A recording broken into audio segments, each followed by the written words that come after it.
I think everybody has a ritual that tells their brain one chapter is ending and another one's about to begin. For me, it's sushi on Sunday.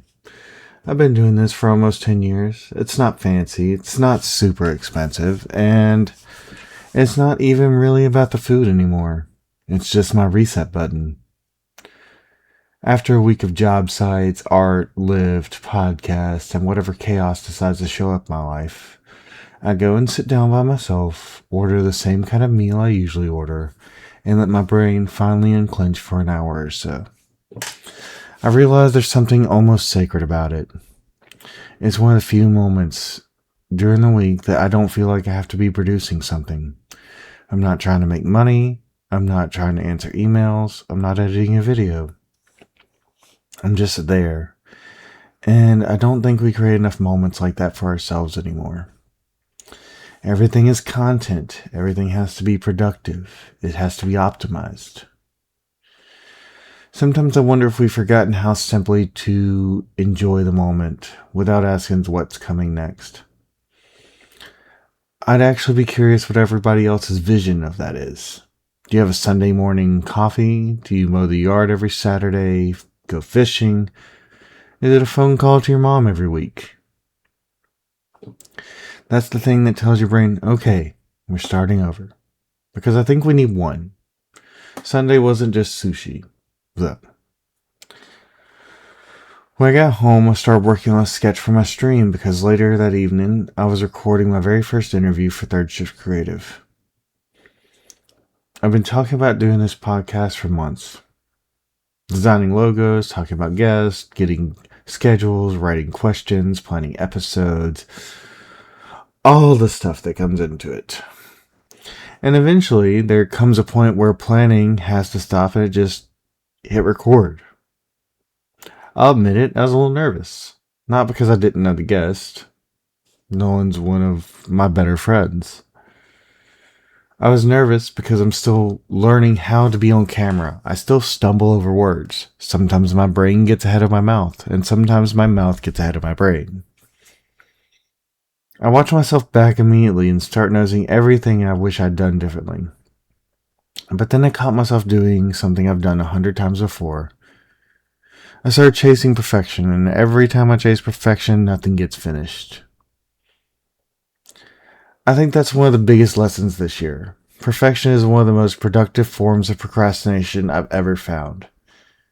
It feels responsible. It feels like you're raising standards, and it feels like you're making sure that the work is good. But a lot of times, it's really just fear wearing a nicer outfit.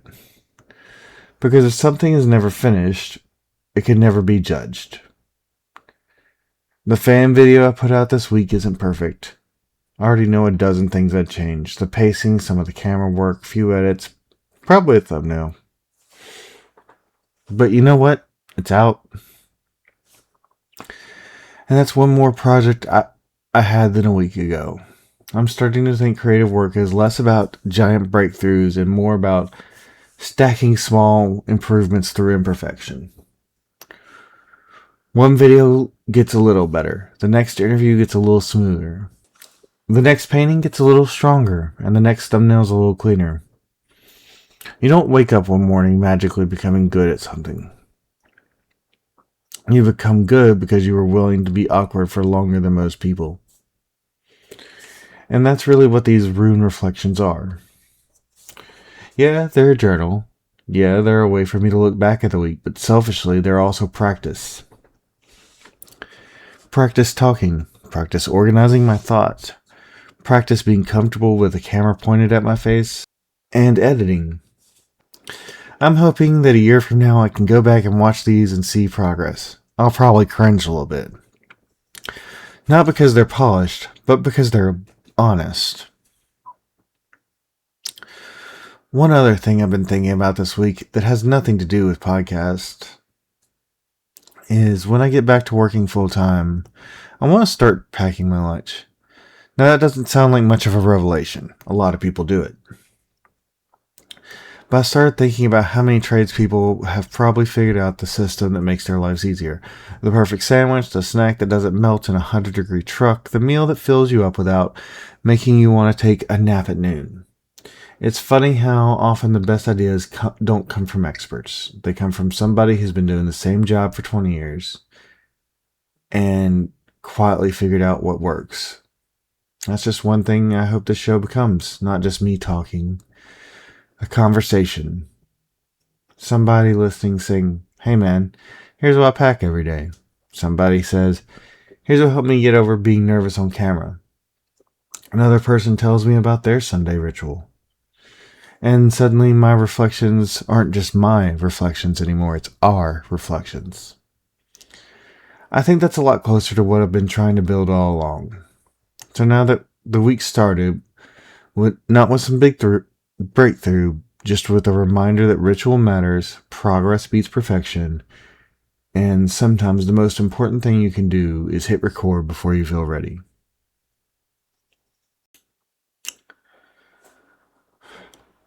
Monday started with something I wasn't really looking forward to. Not because I thought it would go badly, but because it's one of those things nobody wants to have to do.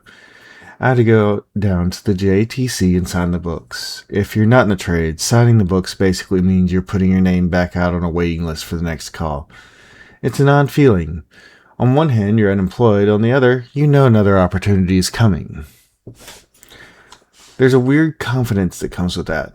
Not confidence that everything's going to be easy, just confidence that you will figure it out. After I did that, I've been doing a lot lately. I fired up Lyft, and honestly the day wasn't particularly exciting. I grabbed dinner, stopped and I saw Tinkerbell for a while, picked up somebody I'd actually driven 3 days in a row, which is statistically kind of funny. It's just one of those moments that the city suddenly feels a lot smaller than it actually is. The real moment of the day didn't happen until almost 1 in the morning. I'd gotten on the phone with my mentor, Sean Dietrich, and we ended up talking for a long time, probably about 3 hours. And there's one thing that he said that completely stopped me. He said at some point, I wasn't trying to explain how I've been feeling lately. I wasn't happy and was where at. Feeling I don't know. And I was I said I don't know, I feel worthless. And it's probably the word I use. And he stopped me almost instantly. He said, if you're worthless, nobody would be buying your work. That alone, it sounds simple. But sometimes somebody has to interrupt a story you've been telling yourself. Because somehow I convinced myself that not being where I wanted to be meant I wasn't worth much. And those aren't the same things. There's a huge difference between saying I'm not where I want to be and saying I have no value. One is ambition, the other is self-destruction. And I think I'd started confusing the two. The other thing he said had me bouncing around in my head ever since. He told me, as an artist, you have the ability to walk into almost any room and be the most interesting person there. At first, it sounds arrogant. And I thought about it a little more. I realized what he actually meant. He wasn't saying that artists are better than anybody. He was saying that artists choose unusual lives. Most people don't spend 20 years learning to paint.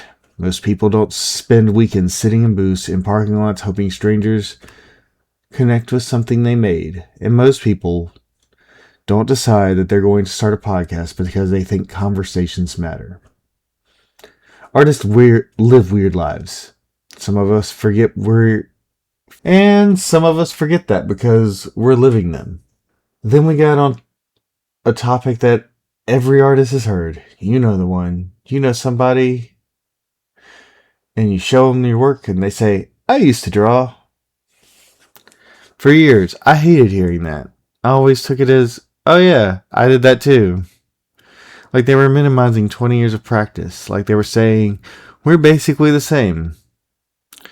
And Sean gave me a new perspective on how I hear this sentence. He said, they're not trying to diminish what you've done. They're trying to connect with you. And that hit me a little harder than expected. It's the kind of wisdom you gain from 20 plus years as a working artist. and only a working artist. Because maybe they're not talking about drawing after all. Maybe they're remembering a version of themselves that believed they could be something. Maybe they're remembering staying up late, sketching superheroes, or painting, or writing songs, or wanting to build furniture, or dance, or make movies. And then just life happened. Bills happened. Kids happened. Responsibility showed up. And somewhere along the way, it forced them to stop. So when they say, I used to draw, maybe what they really mean is, I remember when I had a dream like yours. It's a much kinder way to hear it. It made me realize something uncomfortable. Some people aren't bad at expressing themselves. Sometimes I'm pretty bad at listening. I've been hearing dismissal when what they were offering was connection, and that's pretty humbling to realize. It's also made me think about why I made art in the first place. Sure, I wanted to sell paintings, do murals. I wanted it to become my career. But underneath all of it, all of my work has always been about connection. To make somebody just stop, remember something, to feel something, tell me their story. If somebody says I used to draw, maybe that's already happening. Maybe painting did exactly what it was supposed to do. It reminded somebody of a part of themselves long forgotten. And that's a pretty beautiful thing when you think about it. And honestly, I don't know if I'll ever hear that phrase the same way again. Tuesday started with a phone call I've been waiting for. The JTC called and I got another job. I'll be starting next Monday up here in Memphis, and I had to go out Thursday to Muscle Shoals, Alabama, which is something that was a little weird for me, but I was more than happy to do. I got to Thursday and my alarm went off at 2 in the morning. Hit the road while it was still completely dark, and there's something kind of peaceful about driving while nobody else is awake. You get a few hours where it's just you, the road, and whatever you really decide to listen to. And for me, that's generally podcast. And I got to Muscle Shoals finally, and I got breakfast at a place called Rick's. You know, one thing caught my eye, and that's just because I hadn't had it in forever. That was the biscuits and chocolate gravy. Yes, I know, it sounds weird, and it kind of is. But I hadn't had it since my grandma had passed away, so I ordered it without thinking. It was only a couple of bucks. And when it showed up, it was good, but I could tell my palate had changed. It wasn't grandma's. It isn't that funny, though, when nostalgia remembers the feeling better than it remembers the food. I wasn't really missing biscuits and chocolate gravy, and I was missing breakfast at my grandma's house. And that's two different things. Orientation actually went pretty well with this company. Everybody was super friendly. They walked around the facility, showed us some old stuff, like the guy kept showing us pictures of 100-year-old transformers that he'd found while he was working. Now, if you're not into electrical work, we're working on a substation, and I'm gonna be around 300,000 volt transformers and transmission lots, and that's something. It's one of those numbers that's almost so big it doesn't mean anything, because you hear it and just think, yeah, I need to be careful. They walk through the additional safety procedures that are involved in this type of thing and the way you have to approach that kind of work. And I actually left feeling excited. It's funny. I got laid off about a week ago. And now I was driving 3 hours to start something completely new. Life changes directions incredibly fast. One thing I've been noticing while driving Lyft lately is how much I spend listening to podcasts. Sometimes I'll get through 3 or 4 episodes in a shift, and sometimes I'm just listening to music. But this week I listened to an episode of Too Many Tabs that talked about Thomas Paine. I mean, and that's timely given we're right past Independence Day. I I'll be honest, before that episode, he was just kind of a historical figure, somebody you remembered from history class. But hearing the story told differently made me realize how much context matters. We learned in school the names of Washington, Jefferson, Payne, Franklin, and Andrew Jackson. All of these are our forefathers, but they're usually presented like statues. They're just the people on money, or, something that you have to remember for a test. They're finished people. Not like they're actually human beings that have to try and figure things out. And the older I get, the more interested I become in the people that became legends or statues. What were they afraid of? What did they get wrong? Who thought that they were an idiot? And that's the stuff I want to know. Maybe that's why I like podcasts so much. They let people become people again. I noticed something else this week too. Lyft had been quieter. Not quieter because people aren't talking, or quieter because there's not rides. It's just people seemed exhausted. Like, it has to be the heat. I swear it has to be the heat. It might be light, but it's probably the heat. The Memphis heat's fucking ridiculous in the summer. And it feels like everybody's running on fumes.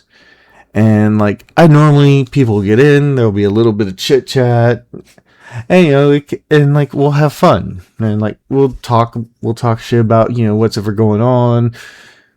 And this week, everybody just wanted to get where they were going. Man, I'd start joking with myself that the Memphis heat had cooked out everybody's personality. But maybe it's more than that. Maybe everybody's carrying something right now. Then Thursday night, I found that new Dem Goats album. Juicy J, Project Pat, Memphis fucking royalty here. Now, if you grew up in Memphis, those names have been around for forever. I expected a little bit of nostalgia. I knew the Pat the Flow was going to be on deck, and those old school beats were there. I expected some stories. But what I didn't expect was that there was a maturity that came to these tracks.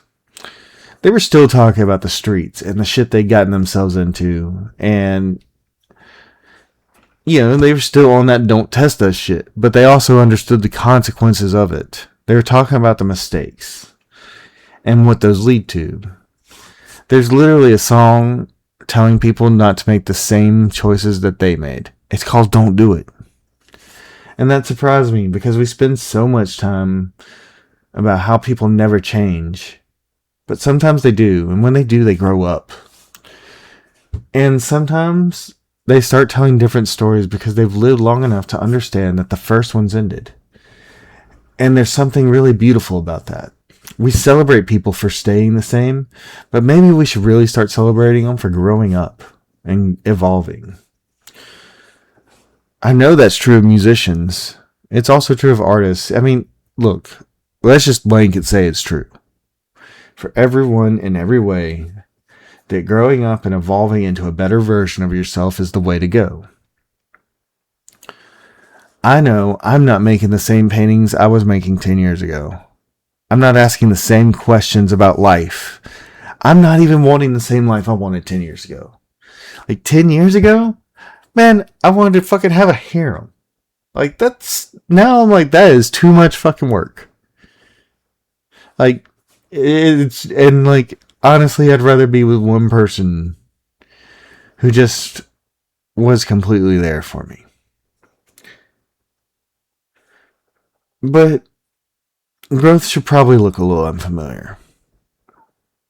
Otherwise, did we really grow? Friday ended up being one of those days that reminded me progress doesn't always look the way you think it should. I woke up and it was a little late, 11:30 or so, and I started working on that new Xenos piece. I had plans to go help a friend out, and those plans ended up falling through, so I grabbed dinner at Memphis Pizza Cafe and spent the rest of the evening driving Lyft. 10 hours. I hit the earning goal I had for that week. That felt good, not because I like driving 10-hour shifts. because it's not particularly great, but because something satisfying about having a goal, making a plan, and getting there. Saturday was one of those days, though. I got to make things, and honestly, those are my favorite days. I got up, headed to Lowe's, and picked up paint for the new Alt Nouveau piece I'm working on. I finished that Xenos piece, and that one's going to become a fan, I think, in the future. Keep an eye out for that video. Before I even had the sketch down on the Alt Nouveau painting, I found myself staring at the background. I liked it. Shared it on Instagram. And it's enough that I stopped and took a picture before I covered it up. And there's something kind of funny about that. Sometimes we're so focused on the finished piece, we forget the beautiful moments that are in the middle of the making it. Those deserve to be appreciated too. Later that evening, I was getting ready to go be the door guy at Heat.Wave event at Wiseacre, promoted by Mad Events in Memphis. These guys are awesome. I get to vend and I work the door, which gives me a little bit of a guarantee in pay. And I love this deal I've got with them. Now, I was packing the booth, getting everything together, and thinking about another week of putting my work out into the world. And something somebody said earlier that week popped into my head. They looked at me and said, in response to a TikTok I made, he's, talking about some shit going on in my life. You need to let go of them bad spirits. Without even thinking about it, I fucking laughed, responding, man, ain't no bad spirits here. My head's gonna stay pointed to the sky, but sometimes your feet get stuck in the mud. I've been thinking about that ever since. Because I think that that's a better description of where I am than saying I'm struggling. My head's always pointed to where I want to go. I'm excited about Third Shift Creative, Rune Reflections. My YouTube videos are getting better. My fans are selling. My art is getting better. I've got another job that pays better lined up, and paintings are coming together. Nothing has changed of that. The direction is still the same, but every now and then, you hit some snags, your feet get stuck. Life happens, money gets tight, plans fall through, and you question yourself. You lose momentum for a little while. But losing momentum isn't losing direction. It's not a failure. That's mud. And mud has a way of convincing you that you're never going to move again until you do. Hip hop has a saying of get it out the mud. And, there's something about it because if you can get it out of the mud, you're getting unstuck. And looking back at this week, I don't think the biggest moments were getting another job, finishing another painting.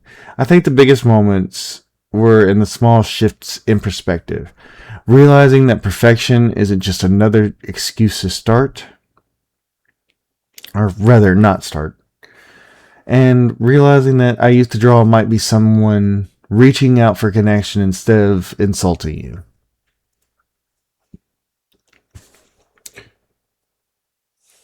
Building a life happens only one ordinary day at a time, and maybe that's what these reflections really are.